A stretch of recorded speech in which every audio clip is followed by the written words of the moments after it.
Bismillahirrahmanirrahim. Assalamualaikum warahmatullahi taala wabarakatuh dan selamat pagi. Baik, untuk tahun ini tahun 2021, saya Cikgu Huzairi akan mengajar kamu teknologi maklumat dan komunikasi tahun 6. Okey, ini buku teks yang kamu akan terima nanti. Cuma buat masa ni kita akan belajar cara atas talian macam ni lah. Okey. Baik. Sedikit penerangan berkenaan dengan kandungan buku teks yang kamu akan belajar nanti. Kita akan belajar 4 unit utama, iaitu yang pertama pengatur caraan, unit kedua algoritma, pseudocode dan carta alih, unit ketiga penghasilan dan pengujian atur cara, dan unit keempat projek pengatur caraan. Okey, kita akan fokus terus pada tajuk pertama, iaitu unit 1 pengatur caraan, 1.1 kegunaan atur cara komputer. Okey, boleh kita terus pada tajuk yang kita akan belajar. Okey, ini dia unit 1 pengatur caraan. Okey, gambar ni kamu boleh nampak situasi dia. Naresh bersama ibu dan ayahnya berada di sebuah kedai menjual barangan elektrik. Okey, kedai apa tadi? Kedai barangan elektrik. Ayah Naresh ingin membeli sebuah mesin basuh automatik. Okey, dia buat apa kat sana? Dia nak beli mesin basuh automatik. Ayah siapa? Naresh. Okey, jadi ada sedikit perbualan kat sini, kita tengok sama-sama. Okey, ayah Naresh dia tanya, apakah keistimewaan mesin basuh ini? Okey, dia nak beli, mesti dia nak tahu apa keistimewaan, betul? Main beli je, balik rumah tak kerti nak guna. Tak boleh juga. Jadi kena tahu dulu apa keistimewaan dia. Okey, mesin ini mempunyai komputer benam. Ingat lagi tak komputer benam? Ada belajar darjah berapa? Darjah 5 kan?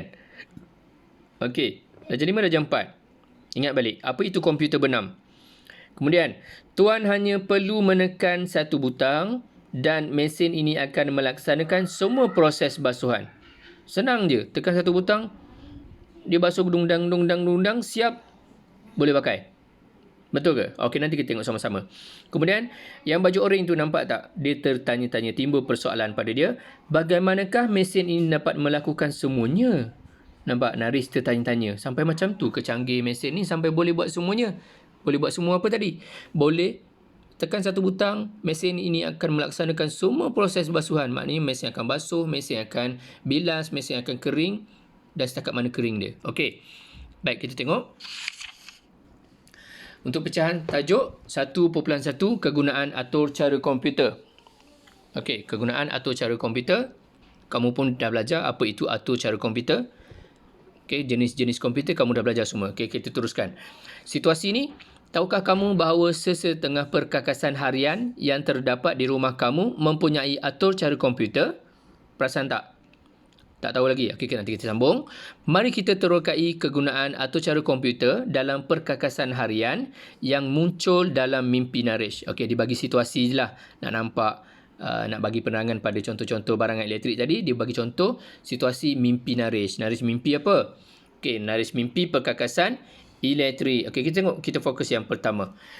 Okey, televisyen pintar. Tahu televisyen pintar apa dia? Smart TV. Smart TV ada kan? Ada yang adalah. Yang tak ada kita tengok sama-sama.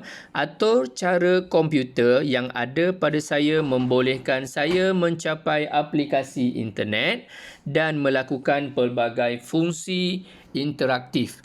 Okey, kat sini maksudnya televisyen pintar ni dia macam tab. Cuma beza dia tak boleh terima panggilan. Okey, dari segi kemudahan lain tu dia boleh capai internet, maknanya dia boleh tengok YouTube, dia boleh tengok TV Niflix, apa benda tu kan. Okey, dia boleh buat carian apa semua, nak tengok macam-macam lah.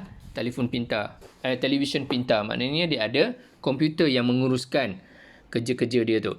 Okey, kemudian yang kedua, pendingin hawa. Okey, pendingin hawa, atur cara komputer yang ada pada saya membolehkan saya menetapkan, mengesan dan menyelaraskan suhu bilik berdasarkan isyarat yang diterima daripada pengguna. Okey, biasa guna kan? Aircon. Pendingin hawa, bukan penghawa dingin . Pendingin hawa sebab dia mendinginkan hawa. Okey, tahu macam mana kita gunakan? Kita gunakan alat kawalan jauh ataupun remote kan.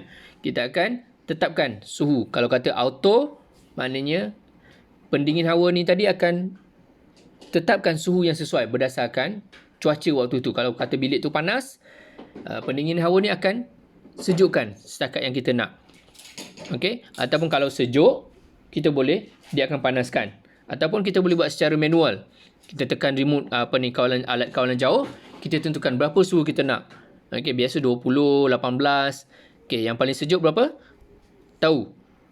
16. Itu yang paling sejuk. Bawah pada tu tak ada. Itu peti sejuk. Bukannya pendingin hawa. Okey. Kemudian yang seterusnya, pembersih vacuum robotik. Okey, atur cara komputer yang ada pada saya membolehkan saya bergerak dan membuat pembersihan di kawasan yang ditentukan. Okey, yang ini canggih Pembersih vacuum ni, kalau biasa kita tengok kat rumah yang macam penyapu tu kan, panjang tu, mak akan tolak sana, tolak tarik. Mak cari mana tempat yang ada sampah, yang ada habuk, mak akan vacuum, tarik dia. Okey, tapi vacuum auto robotik ni, dia auto. Tekan je switch on dia, dia akan bergerak dalam rumah kita. Dia akan bergerak sendiri. Tak perlu lagi nak tolak-tolak dia. Dia akan bergerak sendiri, dia akan pusing mana-mana sudut dalam rumah kita yang boleh dia capai, dia boleh pergi. Okey, dia pergi sana sampai dinding, dia buat pembersihan di lantai, kemudian dia akan bergerak tepi-tepi dinding, dia akan patah balik, dia pergi sini. Memang dia akan bergerak sendiri secara automatik. Okey, kemudian yang keempat, jam penggera digital. Okey, terlindung. Okey, jam penggera digital atau cara komputer yang ada pada saya membolehkan saya menunjukkan masa dan membunyikan penggera dengan pelbagai bunyi. Okey, ini biasalah jam memang menunjukkan masa. Okey, kemudian pelbagai bunyi. Cuma beza kalau dulu bunyi dia kita tak banyak pilihan lah. Mungkin bunyi dia tit tit tit tit tit tit tit tit. Okey, tapi bila dah teknologi semakin berkembang ni, mungkin dia boleh diubah. Okey, contohnya dia akan buat bangun. Okey, nama Narish tadi kan. Narish bangun. Kamu boleh ubah, boleh tentukan. Okey. Baik. Sedikit persoalan ditanya sini. Pada pendapat kamu, apakah fungsi-fungsi tambahan yang akan diwujudkan dalam jam penggera digital pada masa depan? Okey, maksudnya dia ajak kamu berfikir di luar kotak. Boleh tak jam ni tadi dia boleh buat satu penggera yang lain? Contoh cikgu cakap tadi kan, dia panggil nama Narish. Okey, dia buat Narish. Okey, itu contoh. Baik, kita sambung. Ada 3 lagi perkakas elektronik.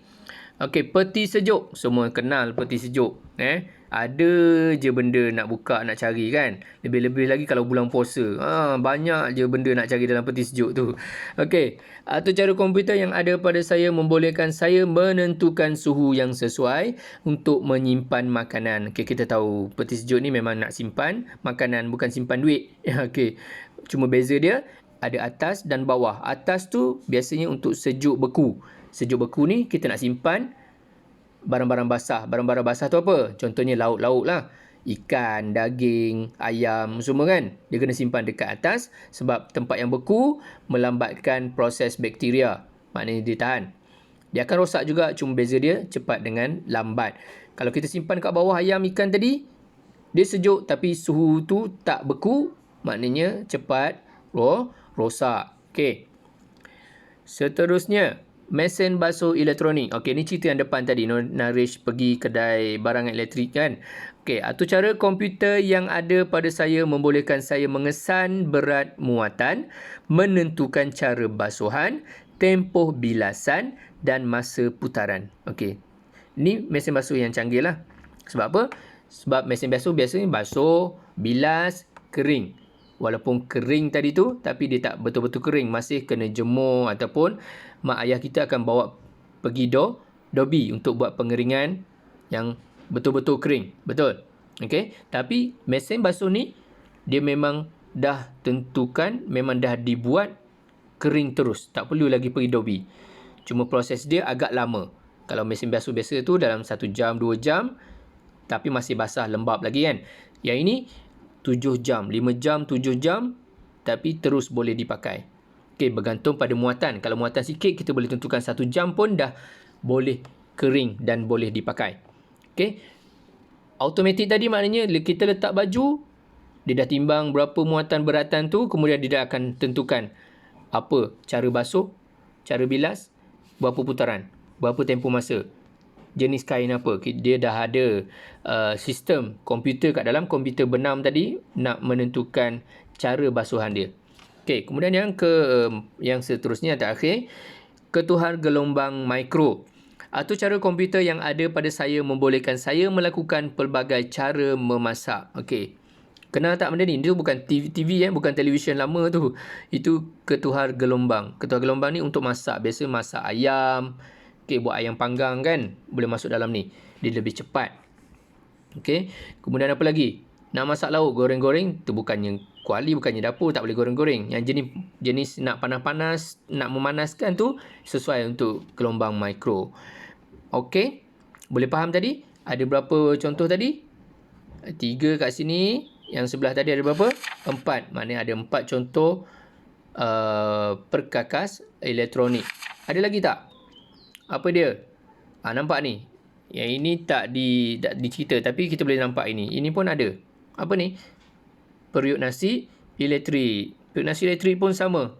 Kita tekan satu butang, dia akan lakukan proses memasak nasi.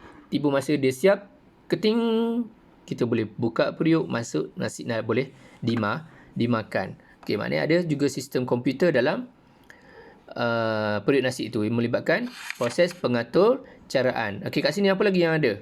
Boleh nampak?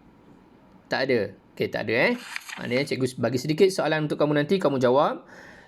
Cikgu nak nilai setakat mana pemahaman kamu untuk kelas yang pertama kita. Okey, baik, sedikit cetak folio. Kita tengok kat bawah ni, kegunaan atau cara komputer.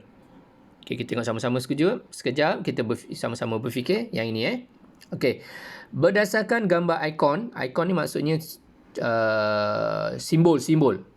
Berdasarkan gambar ikon yang disediakan, berikan kegunaan atau cara komputer bagi periuk nasi elektronik.